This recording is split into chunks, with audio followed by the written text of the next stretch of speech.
Hello everyone, and welcome to the second development video blog for Caribbean, an early access title on Steam. Today we're releasing a pretty big update that we've been working on this summer. Let's take a look at some of the changes that went into it. First off, we decided to scrap the city menu concept from Caribbean that has existed in all Mount & Blade games. Instead, we're making a city screen, closer to the likes of City Builder and economic strategy games. Of course, we're not making a city building simulator. Our goal is simply to support the city economy with some visual feedback. We're making sure the city screen works as intended, first and foremost. Once that's in place, we'll make it look pretty. So don't pay too much attention to the graphics just yet. Town and village manufacturers are now combined into one entity. We can construct buildings that produce raw materials and industrial buildings that require raw materials in order to function. Buildings for raw materials can only be constructed in towns that have appropriate resources. For example, you can't just get silver if there's no silver to mine nearby. Every settlement has its own set of resources that we try to make as balanced as possible. You can construct any industrial building you like, but if you don't have the necessary raw materials, you'll need to purchase them on the market, which can empty your wallet pretty quickly. Buildings can be constructed in any town except for those at war with your faction. City administrations can sell you anything from 3 up to 5 building areas. If a town is besieged or has been attacked, there's a risk of losing one of your buildings there. Products manufactured by the player will go straight to the warehouse in his city. All goods and food are now a separate element. We're leaving the use of the usual inventory for weapons and armor only.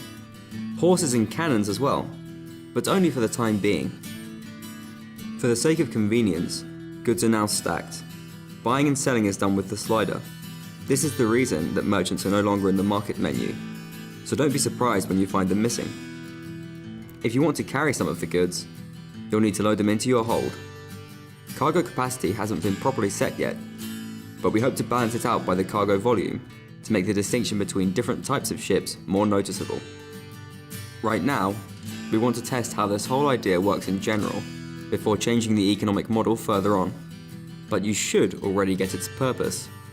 We want to give more options to make money, such as becoming a businessman in the Caribbean. We increased the size of sea locations to prepare naval combat for the next set of improvements.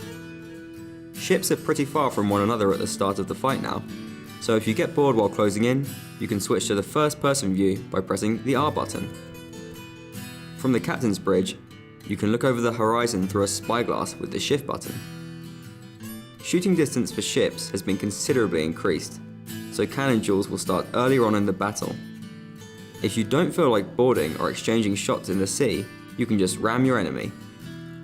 But, as you can see, ramming still needs some balancing. The AI's behaviour has changed. Now it can gauge an estimate of the number of your crew members, and will only initiate boarding if it has an upper hand. If you have more people, the AI will shoot at you with kernels at a longer distance and with grape shot at a shorter distance. If both ships survive a ramming attack, boarding will start immediately. We've also added new boarding locations. All ships are completely redone.